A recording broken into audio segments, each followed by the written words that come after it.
वो स्वागत है दोस्तों एक दूसरे ब्लॉग में। एंड आज के ब्लॉग में हम बात करने वाले हैं एक ऐसी बाइक की जो 10 साल पहले लॉन्च हुई थी, लेकिन अभी तक वो इतने सेल्स हैं, उस बाइक के इतने ज़्यादा सेल्स हैं कि द कंपनी उसको जाने नहीं दे रही, इंस्पाइट ऑफ फैक्ट कि वो 10 साल 11 साल पुरानी बाइक है। सो हम बात कर रहे हैं इस बाइक पल्सर 220F। दोस्तों, अगर आपका बजट 1 लाख के ऊपर है तो क्या आपको ये बाइक लेनी चाहिए इन द ईयर 2020। हम बात करें 5 ऐसे पॉइंट्स जिसकी वजह से आपको ये बाइक लेनी चाहिए। तो ये लेट्स बिगिन। सो दोस्तों, पहले हम बात कर लेते हैं, पहले पॉइंट पे आएगा इसकी पावर। जी हाँ दोस्तों, पल्सर 220F एक सिंगल सिलेंडर बाइक है जिसके अंदर है 220 सीसी का इंजन जो आती है ऑयल कूल्ड के साथ में, और इसमें ऑयल डलता है, उसकी वजह से ये ठंडी रहती है बाइक। इसका जो इंजन देता है वो 21 bhp की पावर देता है और 19 न्यूटन मीटर ऑफ टॉर्क देता है।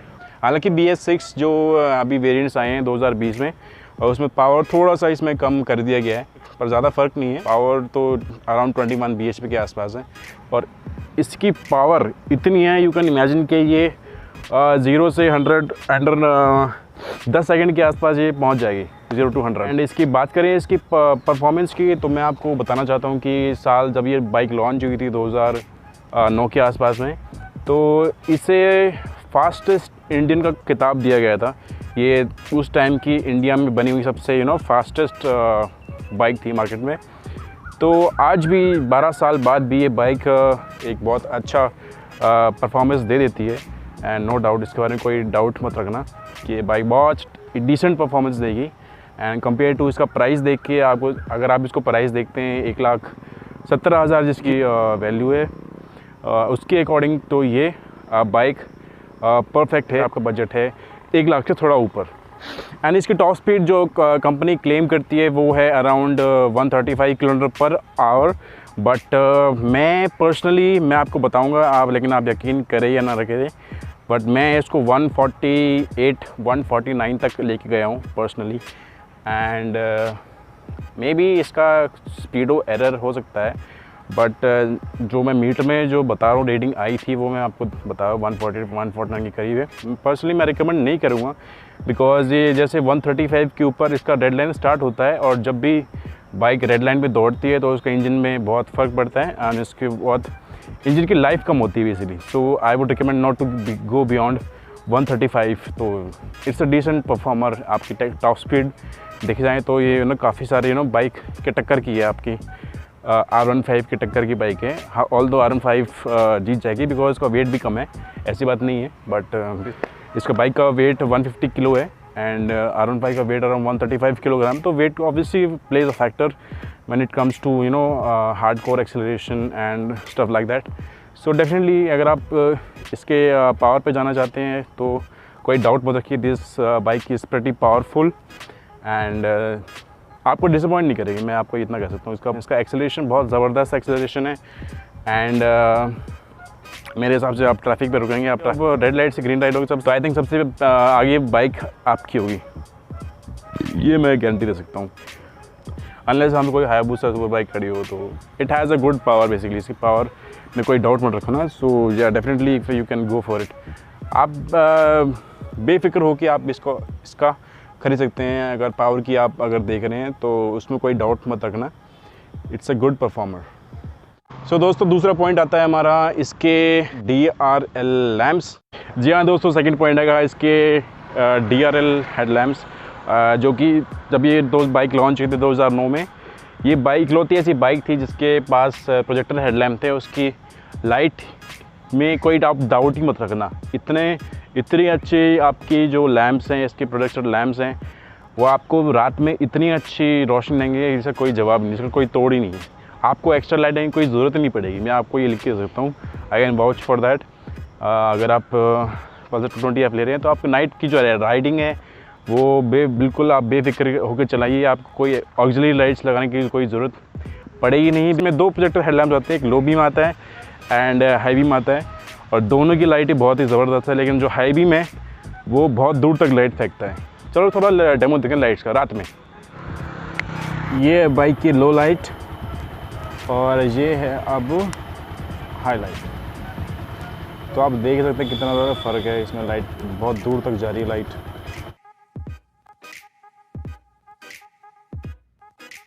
यहाँ दोस्तों थर्ड पॉइंट आता है इसके कंफर्ट लेवल का। एंड जैसे कंफर्ट की बात करें तो इसकी जो सीट्स हैं बहुत कुशनी है, दोनों राइडर्स के लिए, राइडर्स एंड पिलन राइडर दोनों के लिए एक बहुत कंफर्टेबल है लंबी राइड के लिए। अगर आप प्लान कर रहे हैं लंबा टूर मारने का तो this is the bike. R15 या उसकी KTM की तरह नहीं है, आपको बिल्कुल झुक की तरह चलाना है, बिल्कुल आप बिल्कुल कंफर्ट होके चला सकते हैं। तो बिकॉज ऑफ इसकी राइडिंग जो स्टाइल है आप इसको बहुत लंबा दूर तक चला सकते हैं without any break. So I can watch for that.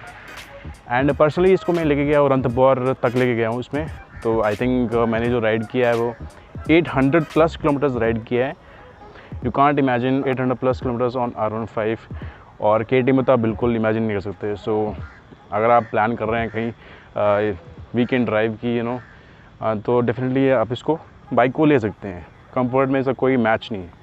दोस्तों अगला पॉइंट आता है इसके प्राइसेस। जी हाँ, पैसा रोकड़ा कितने पैसे की आती है ये बाइक? ये पड़ती है अराउंड 1,20,000 के आसपास। एंड जहाँ तक पिछले साल की बात है तो ये आती थी करीब 1,07,000 इसकी एक्स शोरूम थी। और अभी BS6 के चलते दोस्तों इसकी थोड़ी प्राइसेस जो हैं वो थोड़ी बढ़ गई हैं। तो हाँ, ये मानता हूँ सारी, लेकिन ऐसी बात नहीं है, सारी बाइक्स कॉस्टली हुई हैं, ऐसी बात नहीं है। अगर आप इससे नीचे जाना चाहते हैं and you want same styling तो you can go for Pulsar 180F जो कि आती है 1,11,000 के आसपास की एक्स शोरूम प्राइस है। लेकिन उसमें पावर कम है, टॉर्क कम है, लेकिन उसकी माइलेज तो बहुत अच्छी है, डेफिनेटली अच्छी होगी इससे। आपको आपका बजट अगर 1,20,000 के आसपास है एक्स शोरूम का तो आप बाइक डेफिनेटली ले सकते हैं। बाकी बाइक की प्राइस की बात करें तो पल्सर 200 NS आती है 1,30,000 रुपये। अगर आप उसमें 19,000 रुपये और डाल दें तो आपको मिल जाएगी पल्सर RS 200 जो कि सबसे पावरफुल बाइक है पूरे पल्सर रेंज में। तो ये बाइक ठीक है मेरे हिसाब से तो जस्टिफाइड है अगर आप 1,20,000 में, तो अगर आपका बजट 1,20,000 है तो। यहाँ दोस्तों पांचवा पॉइंट सबसे इम्पोर्टेंट पॉइंट है, not important point but one of the important point. जब बहुत सारे लोग बाइक करने जाते हैं तो ऑब्वियसली इसका माइलेज तो देखा जाता है। अब माइलेज एक ऐसा फैक्टर है जो स्पेसिफिकली इंडियन कस्टमर्स को बहुत फ़र्क पड़ता है माइलेज से। अगर आपको अगर आपको उसका सबूत चाहिए तो एक बहुत ही फेमस ऐड बनाया था मारुति ने। मैं इस ऐड की बात कर रहा हूँ, देखिए ज़रा। May I present to you the super luxury yacht, the Nefertiti. Apart from all the luxuries, it has 6 luxury suites, 3 kitchens, a mini golf course, a 3D theatre, 2 ballrooms, and to top it all, it has a top speed of 25 knots. कितना देती है? तो दोस्तों mileage इसकी मैं आपको सच बताऊं तो मैं थोड़ा सा रफ़ चलाता हूं, थोड़ा सा फास्ट चलाता हूं, थोड़ा सा खींच के लेता हूं। तो इसका माइलेज मिलती है मेरे को अराउंड 35 से 36 के आसपास में मिलती है इसकी एवरेज। लेकिन अगर आप उसको थोड़ा तरीके चलाएंगे, थोड़ा कम खींच के चलाएंगे, स्पीड में सही स्पीड में चलाएंगे, 60 की स्पीड में चलाएंगे तो आपको माइलेज आराम से मिल जाएगा 40 किलोमीटर पर लीटर। ऐसा कोई बात है नहीं। अगर आपको ये वीडियो अच्छी लगी तो please hit that like button, subscribe, share and मिलते हैं नेक्स्ट वीडियो में।